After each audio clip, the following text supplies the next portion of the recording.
sa inyo lahat and welcome to X-Files, ang showbiz talk show na tumatalakay sa mga usapan na hindi napapag-usapan.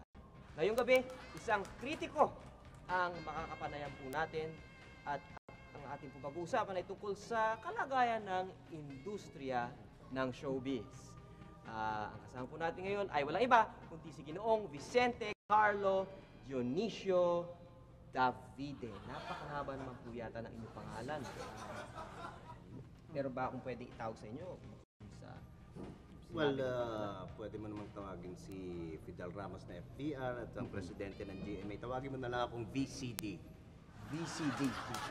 Okay po, Mr. VCD Davide.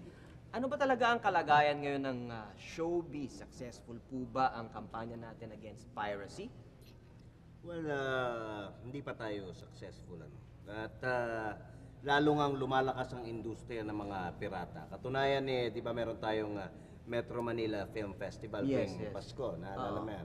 Well, sila rin ang mga itong gumagawa ng mga piratang VCD na to. Sila rin ay gumawa ng sarili nilang film festival at tinatawag nilang Green Hills Film Festival. Green Hills Film Festival? Yes.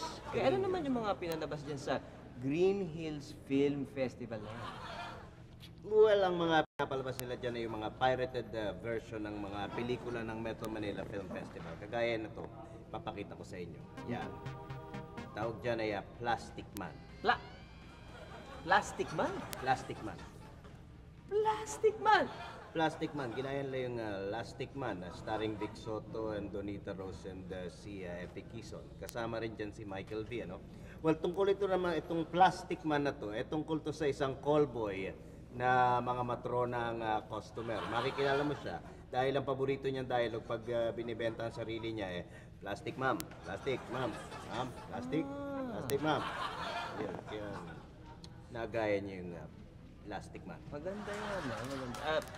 Ano pa bang mga pelikula mga kasama dyan? Well, itong makikita mo ngayon, itong yang Manipo. Manipo.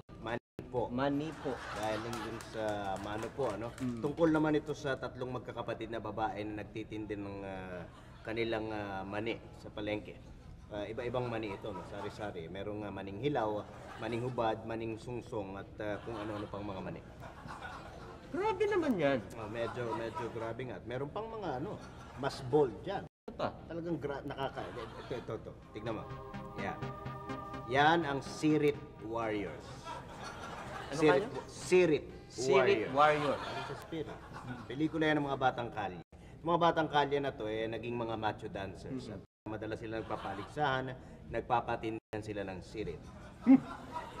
Ano pa yung iba? Marami pa na. Tatlong pelikula naman ang makikita natin na tungkol sa kabadingan. Ito yung una. Ang Alamat ng Lawit. Alamat ng Lawit. Lawit. Tungkol sa bading na tagapagtanggol ng mga naapi.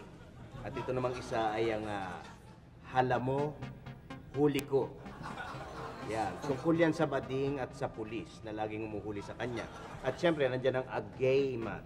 Yan tungkol naman sa bading na may sinusubo at nilululon na pampalakas. Bueno, bukod dyan meron pang dalawa na nasama na talaga rin malalaswa. Yung Dekhada at saka yung Lapu-Lapu. Talagang mga nalaswa. So, paano nyo naalaman na malaswa? Dahil ba sa title? Hindi lamang sa mga title. Pinapanood ko lahat yung mga pelikulang yan. At talagang nalalaswaan talaga. Ano naman na opinion nyo lamang yun? Hindi. Malaswa talaga. Nakakadiri. Maniwala ka sa akin. Dahil ilang ulit ko na pinanood yan Paulit-ulit. Mula umaga, tanghali, gagabi, hanggang madaling araw. Pinapanood ko. Paulit-ulit. Lagi kong pinapanood. Mamaya nga papanoorin ko yan.